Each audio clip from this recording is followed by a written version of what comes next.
Life full of mysteries. Baby pigeons and baby squirrels. Why don't I ever see them? Top from Big Bang. Why is he so good looking? Hot dogs and buns. When you buy enough hot dogs, you don't have enough buns. And when you buy more buns, you don't have enough hot dogs. Who came up with this? We.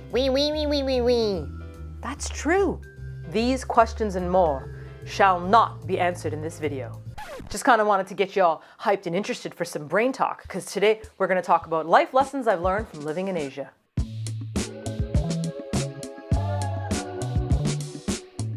So for some context, I've been living in Asia for 15 years now. I moved to South Korea when I was 24, and I expected to be there for like maybe a year or two, and that turned into like 7 or 8 years, and then after that I moved to Japan and I was there for like another 6-7 years. I didn't realize how long I'd be living overseas and how much that would impact me as a person. I was born in Canada, if you can't tell, and I did all my schooling in Toronto, but all my major adult life experiences took place in Asia. Some of you might be planning to live overseas, or some of you might have already lived overseas, and some of you might have friends and family living overseas. So what I was hoping is that we can open up the conversation. Obviously, these are my own experiences with my own opinions, so if you disagree with it or there's some kind of different perspective you have, just thought it might be cool for us to discuss our experiences and share what we're feeling in the comment section below.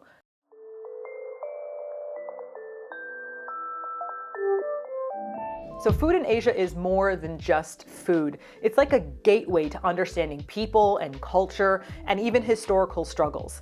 But the actual first hurdle for you to get over is adapting to a new food environment. So when you first move to a new country, it's kind of like you're in vacation mode because everything is quite exciting and it's new and you like want to try all this new stuff. But most of us that are living overseas either have a job or we're going to school. So you got to kind of get down to work at one point. And when you're working, things like paying bills and trying to figure out how to get places in a system where you don't understand the language, how the culture flows, these kind of pressures start to kind of build up on you. And the urge to eat comfort food as opposed to pushing yourself to go out there and to try new things, that urge starts to go down and the urge for comfort food rises. And I'll be honest with you, when I first went to Korea, I struggled a lot with the concept of certain foods, especially for breakfast and lunch. So I really enjoyed Korean food, but having fish so early in the morning, I love fish. But the smell of fish in the morning was actually physically kind of making me feel ill. And I wondered, like, how am I going to get through this? Like, how can I eat fish for breakfast? How can I have kimchi jjigae and something spicy for breakfast? It seemed so abnormal to me. And then that's when I started to realize that there's a concept in your brain where you think this is the norm. Like, breakfast has a norm and this isn't it. And that was a hurdle that I had to get over. So what I mean by the norm is, for me as someone who's from Canada, eating things like eggs and bread, maybe yogurt, muffins, like, Danish's bagels, these were all kind of normal breakfast ideas. And the concept of having something that wasn't in that realm was quite a struggle for my brain to snap out of. And just trying to push yourself to eat a food, like, I'm just gonna eat this, I'm just gonna eat this. It doesn't always work all the time. And so that's where you start going back to things like comforts. Since I was a full-time teacher in a public school in Korea, I was the only foreigner in my school, and I would have lunch every day with my coworkers. And it was just kind of cafeteria style. So the food that I was eating was the food that my students were also eating. And I had stuff that I didn't know what it was, like unknown fish, unknown meat, banchan, like side dishes that were all different colors and smells. And I started to ask my coworkers, started to push questions like, what is this? How do I eat this? And a lot of them didn't actually speak English. And so slowly it was first getting over that hurdle of the two of us or the three of us trying to communicate. But then I started to learn a lot of things about Korean food by asking questions.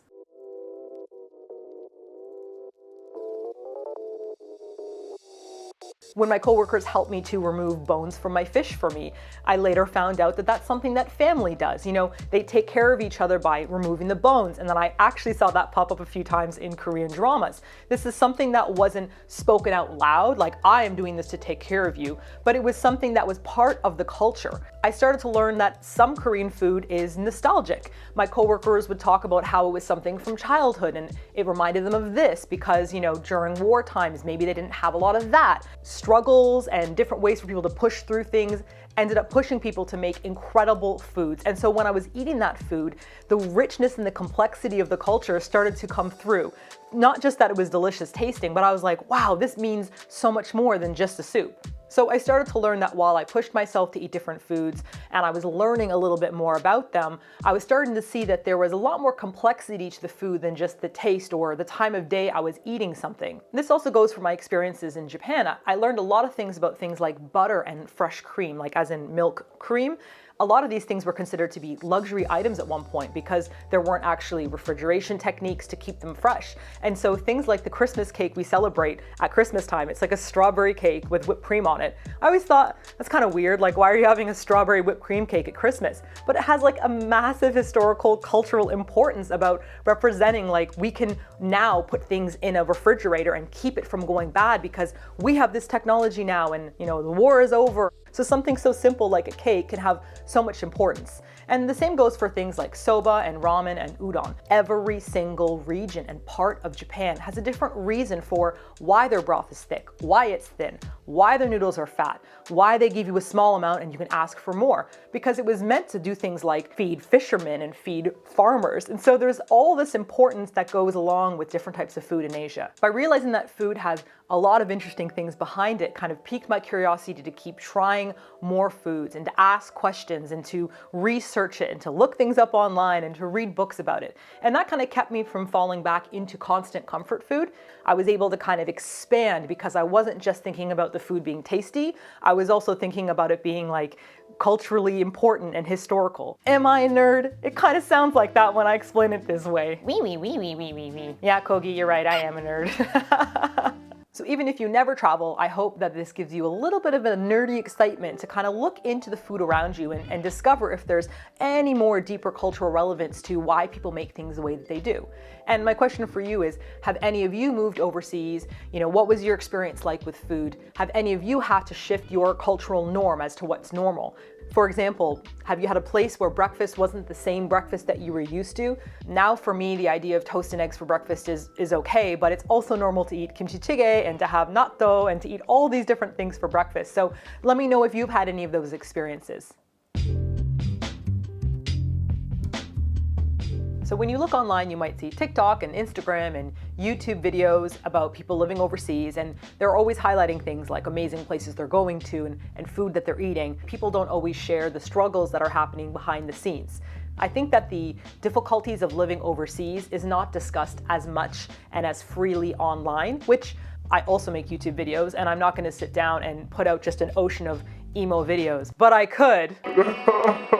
I'm not going to. So when you first arrive in Asia, there are a lot of hurdles to get over, things like setting up your gas or your internet and understanding how you do that. It can be quite isolating. So a lot of people do move overseas alone. And then if you're at a work environment or at a school environment, you might have people there that you can talk to, but in the end, you're facing everything alone. Even if you come across as a couple or in a marriage, you're still two different people when it comes to doing things at like City Hall, trying to set up a cell phone, going to the bank.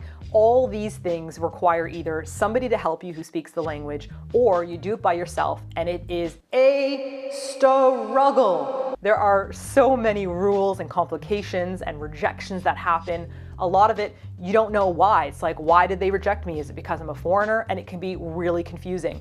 Everyday life things like paying a bill, websites that just make no sense, going to the grocery store, all of this becomes difficult.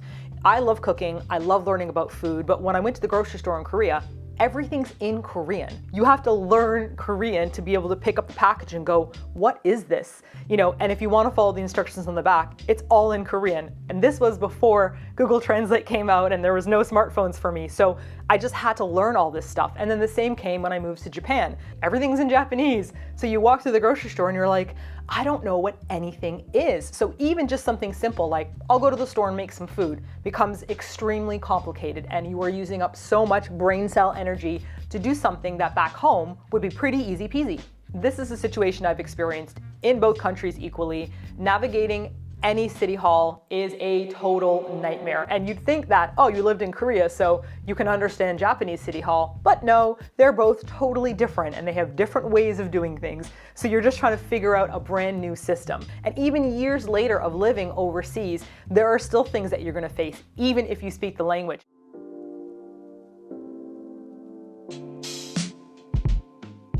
When I list everything off like this, it might sound pretty obvious, but you don't feel that way. You don't go, are all these things slowly piling up and making me extremely stressed out? And then on top of that, you might be dealing with that completely alone.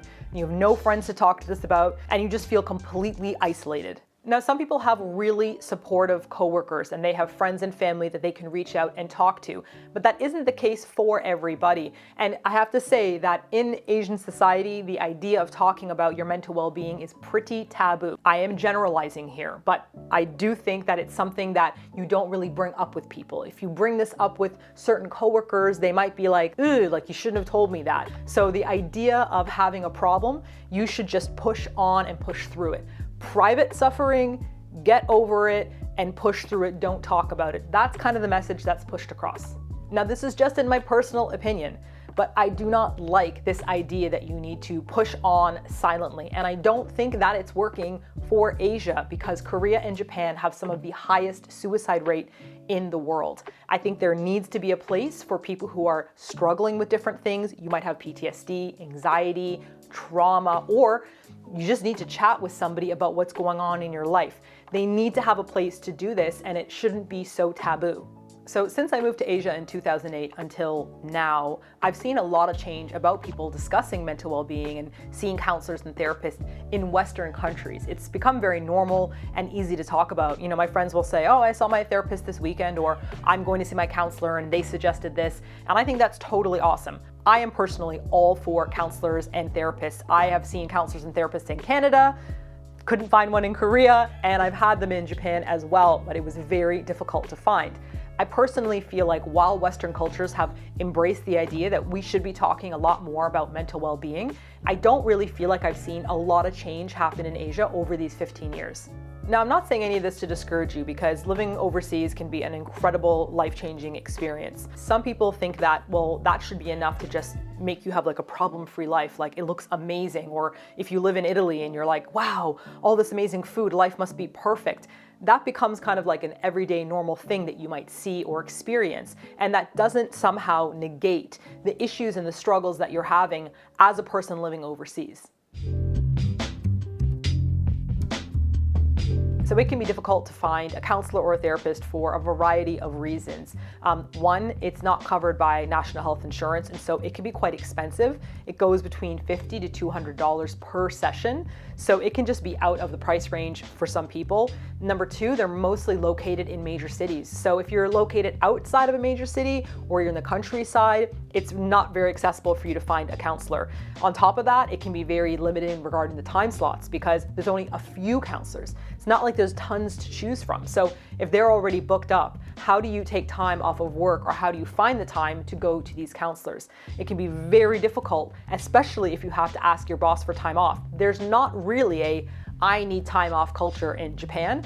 Extra especially if you try to talk to them about mental well-being. There is a stigma about that. So you can't just go up to your boss and be like, hey, having a nervous breakdown, gotta go see a counselor. So what can you do if you live overseas and you don't have access to a therapist? Now, through the power of the internet, we have much easier access to mental health professionals, which leads me to the sponsor of this video, BetterHelp. Now, I truly wish I had access to BetterHelp when I was living in Korea because I could not find a counselor at all. That might have changed, but during my time period when I was there, I couldn't find anybody. And my friends that are living in Japan told me that they have used BetterHelp and it was super helpful for them. They were able to schedule therapy sessions at convenient times for them, even though there's a time difference when they're living overseas. They didn't have to travel to find a therapist and they were in the comfort of their own home. So it is super helpful. With BetterHelp, you'll be matched with one of over 30,000 therapists in their network who can connect with you through a phone call, as a video chat, or even via messaging in the comfort of your own home. You can fill out a questionnaire to assess your specific needs, and then in most cases, you'll be matched with your therapist within 48 hours or less. And if the therapist you're first matched with doesn't feel like the right fit, you can easily switch to a new therapist at no additional cost or stress. So if you're living overseas and you're feeling the stress and the anxiety and the pressure, please consider using BetterHelp. Click the link in the description below or visit betterhelp.com/King Kogi. So if you are planning on moving overseas, I do want you to be prepared to deal with things like stress and anxiety and the pressure to fit into a new culture. But I absolutely believe that you can get through it by finding community.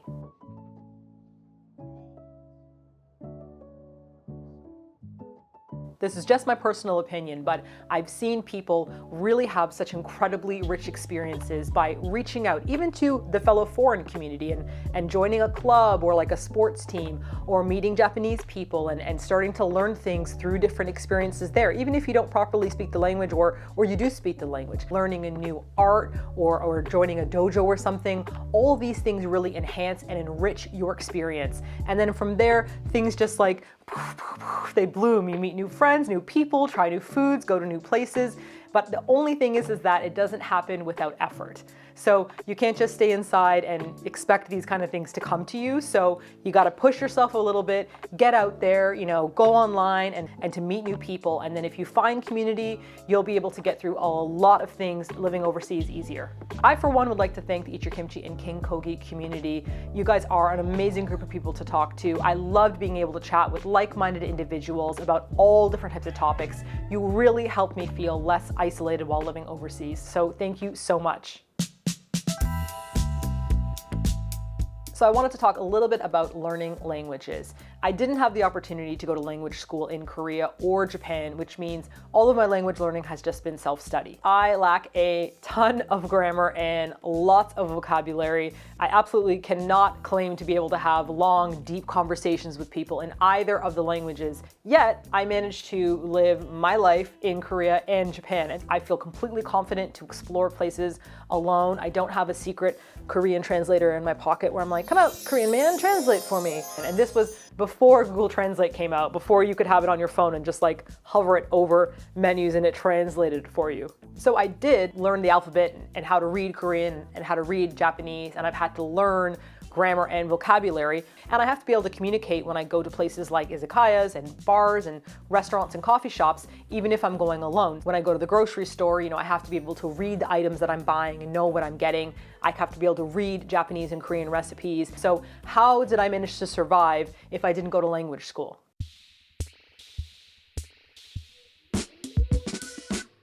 There's something else going on between just the words. Observing the patterns of behavior and understanding how people communicate with each other through this is a language in itself. There's a general rhythm to how people communicate, and in learning this flow, you're actually learning a new language in itself. Whether you're grabbing coffee or going out to a bar or going to karaoke, there are these little subtle nuances going on in everyday communication that are different than your own culture.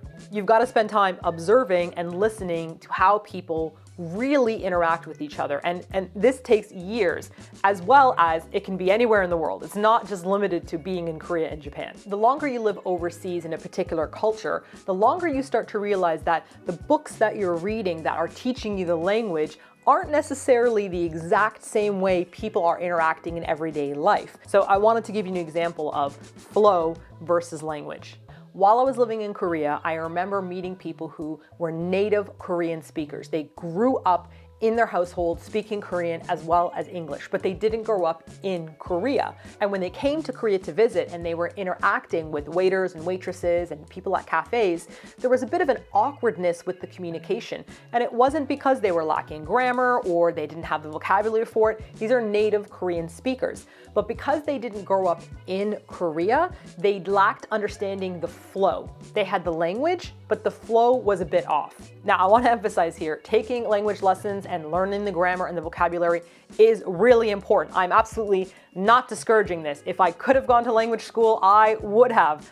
However, what I'm trying to say is that just because you know the language in a particular way does not automatically mean you're going to be able to communicate super smoothly if you don't learn the flow. So this also happened to me. When I first moved to Korea, I was trying to learn textbook Korean. And I distinctly remember going out with my Korean friends, and we were going out for grilled meat, and I was ready to order, like I knew how to order everything. And when they ordered the food, they said the equivalent in English of like, one of these, two of these, like one of that, and one of these, please.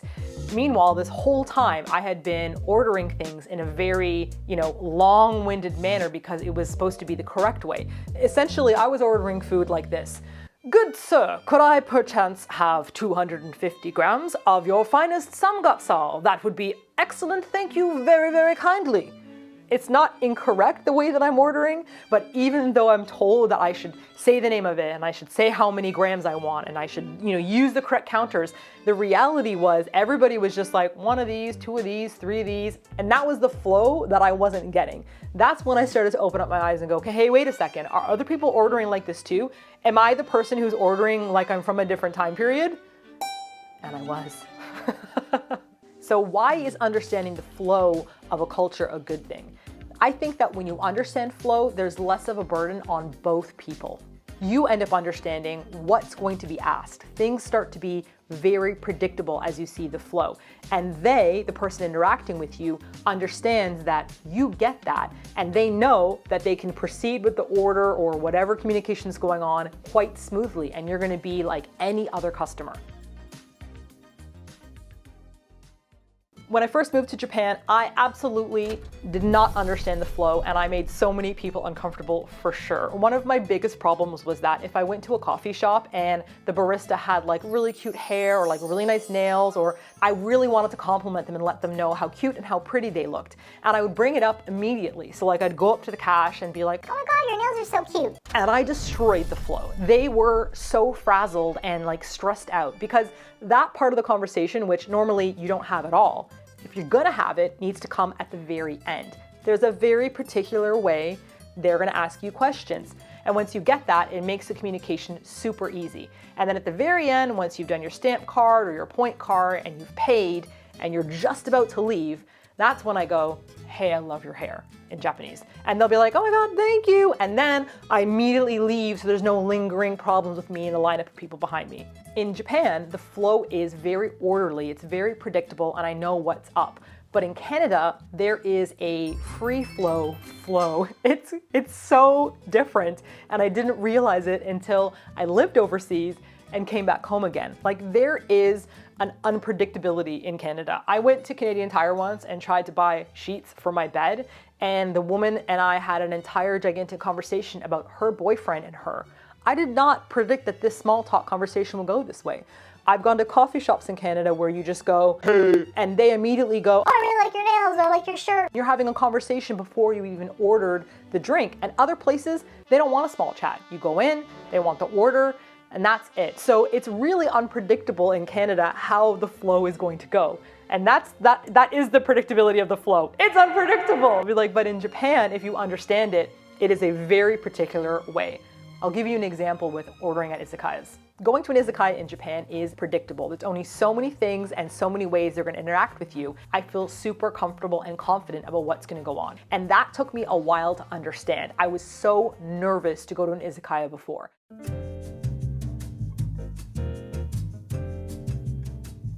Any izakaya, when you walk in the door, they're going to greet you and they might ask you how many people you have or if you have a reservation. These are like the general two things that might change.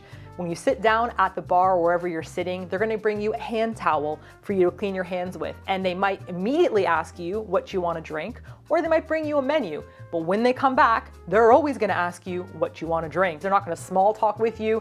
It's just like this normal flow that happens at every single place. I recently went to an izakaya with somebody who speaks tons of Japanese, but they don't actually live in Japan. We went to this izakaya and they immediately started ordering food. They didn't even get their towel yet. They didn't even order their drink. They weren't handed their menu.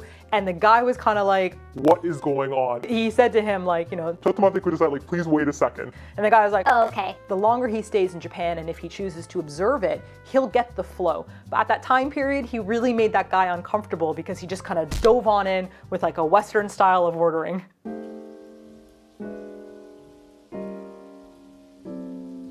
So what if you come to Japan as a tourist? What's it going to be like if you don't have the flow down? I feel like that's the name of a rap album.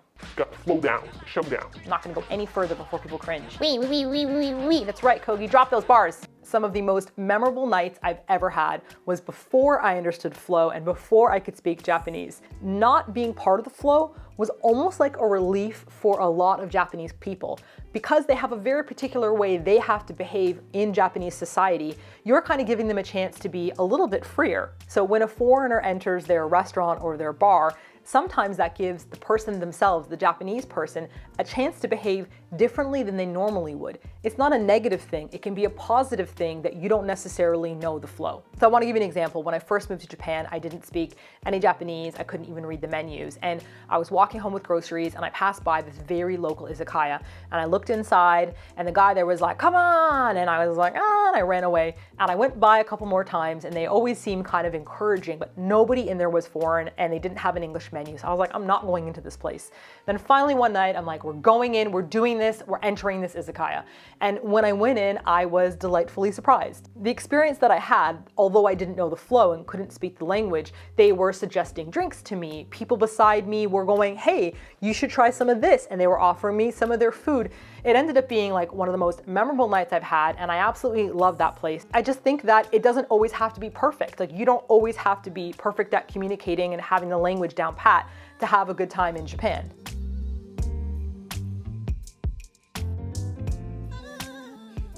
Now, of course, there are some spots in Japan that don't know how to deal with people who don't understand the flow, so it can cause a little bit of panic and a little bit of discomfort of both the customer and, the person working there. It can kind of go down a bit. That can happen as well.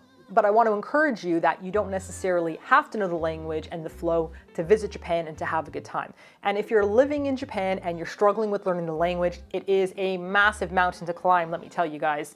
Maybe try observing some of the flow. And if you figure out that, it really helps focus you on, oh, okay, if I want to do these kind of things and I learn this and I learn these vocabulary and I understand this, I can have an excellent time. That's what I personally found about learning flow, the second language. So what do you guys think about flow? Have you had this experience in your home country or in a country overseas? Let me know any examples of you understanding or not understanding the flow in the comment section. And last up, one of the things about living overseas that was super surprising to me was I never expected to be in Asia for so long. And so I didn't realize that I would always, from now on out, be kind of living between two cultures, 1 foot in Canada and 1 foot in Korea. Actually, 3 cultures. So I have 3 legs, one in Japan, 1 in Korea, 1 in Canada. I feel like there's a filthy joke with the 3rd leg thing, but we're not gonna go there. Every year that you remain away from your home country and you're living overseas, there starts to be a growing divide between what's happening to you and between what's happening to your friends and family back home. When I first moved to Korea, let's go with 1 year of being in Korea. There's 365 days in a year.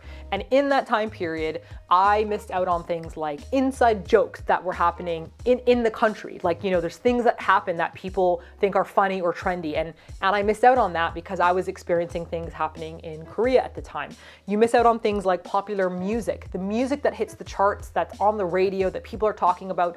It's different to the stuff that you're listening to overseas. Things that people are sick of. You don't really think about that, but you'll go back home again and be like, oh, I really want to try this or that. And people are like, what are you taught so last year? Like, we're all over that. You don't know because you weren't part of it. Local issues, problems that were happening in the news, they're completely different in 2 different countries. And then you miss the obvious things like birthdays and weddings and like the birth of new kids, funerals, and different types of events like that. All that and more is happening in 1 year. Now imagine 2 years away, and then 3 years away, and then 4, 5, 6, 7, 8, 9, 10, 11, about 15 years away. You've lived an entire separate life in the country overseas, for me, Korea and Japan. But everyone in Canada has also been living a different life. So even though I am Canadian, which couldn't be any more obvious with my outfit, I am Canadian, I know Canada, I miss things about Canada, I'm still changed than who I was before I left. You're constantly comparing your home culture to the new culture, and you go through a lot of different stages. Sometimes you prefer things from your home culture. Sometimes you're like, I don't like that about my home culture. I really like this new culture. And you're constantly like going back and forth as the years go by and as the comparisons keep growing. So we've heard of the phrase culture shock, and it can go both directions. Like when I first moved overseas to both Korea and Japan, I experienced the shock of getting to know a new culture. But now the same thing goes for me when I go back home to Canada. There are things that I should know and should remember and I've experienced, but I find it shocking because I've been living in Japan and there's a certain way that I'm used to doing things or living, like that small talk I was telling you about, how Canadian flow is like super chit-chatty and I'm just like, oh, like where's the flow? There's all these things that are shocking to you. And sometimes your friends and family may not understand that. They're like, you're Canadian, like why would this be weird to you? You feel like a little bit silly and stupid at times, but really it's a real situation that's happening. You're not crazy, or am I? But in all seriousness, I feel like in living overseas and staying there for an extended amount of time, I can really relate and empathize a lot more with people who might have forcibly had to leave their home countries or have chosen to live overseas. This also includes my own family. My grandmother, my baka, and my dad were not born in Canada, and they fled their home countries because of war. Growing up with my grandmother, who had a very thick accent, who had to learn English at like an older age, and my dad, both of them had particular things about them that were very, very European. To me, I didn't think of it as it being European. To me, it was just like normal because that's all that I could understand. But when I would go to places like with my grandmother, she wanted to go to like a Croatian market to get magazines that she could read or buy meat or certain things that she would do to make certain foods that she missed, comfort foods, which now I'm like, holy cow, Baka was making comfort foods. She was making stuff that she knew that she was comfortable with. Of course she ate Canadian food, but to me it was just like, oh, Baka's making food. But I get now, I completely understand that that was comforting for her, along with having conversations with the person in the language that is her native tongue. When you see someone who's speaking a second language and they might have a thick accent, or they may not be able to get all the vocabulary and words across, I think there's a major stigma that that person might be that particular way, like, oh, they're not smart, or they're not funny, or they don't have a cool conversational tone.